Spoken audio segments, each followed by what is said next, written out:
$60,000 by the end of this quarter. Joining us now for more is Nour Eldeen Al Hammoury, Chief Market Strategist at Equiti Group.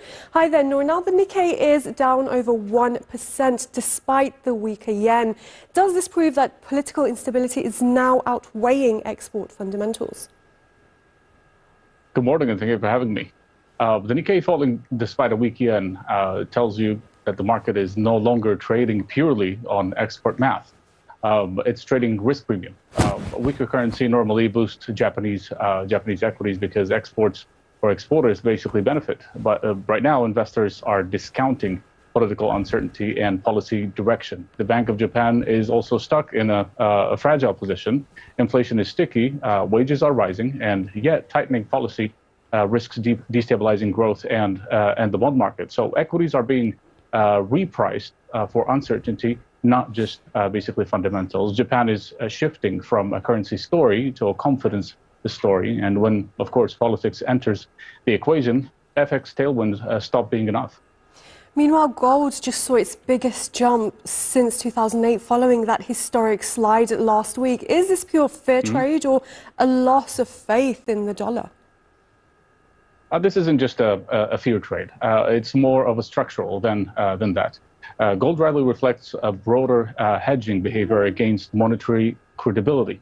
After the violent liquidation last week, but the rebound shows buyers were basically waiting for liquidity, not abandoning the metal. Real yields also remains elevated, yet gold is still attracting capital. That's unusual and signals diversification away from fiat exposure rather than just short-term panic. In addition to that, central bank buying is also still strong in the background, and gold isn't just basically reacting to fear, it is repricing long-term currency hedging demand.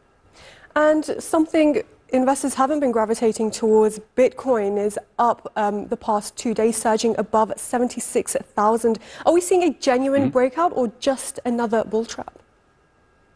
I mean, this is not basically happening or isn't happening in isolation. It's tracking global liquidity expectations from one side. The market is front-running easier financial conditions, at least for now, and positioning for capital rotation into high beta assets. What makes this move different is institutional participation. ETF flow and balance sheet exposure are stabilizing, at least, or stabilizing the bid. That reduces the probability of a classic retail-driven bull trap, but volatility also remains very extreme. And this looks more like a liquidity breakout than basically speculative spike. And looking at oil, recent data shows U.S. crude inventories fell by 11 million barrels just last week. But can oil hold on to these gains if demand doesn't pick up soon? I mean, the draw is large, but oil needs demand confirmation to sustain prices. Right now, the market is torn between tight physical supply and soft macro expectations. If growth data stays sluggish, rallies will fade because traders will assume the draw is basically temporary. For oil to hold above 64, we need either stronger refinery demand or at least something when it comes to geopolitical premium. Otherwise, markets will basically revert growth fears. And supply is still supportive, but oil at the same time still trades on demand psychology. Interesting analysis there. Nour Eldeen Al Hammoury in Dubai. Thank you very much for joining us.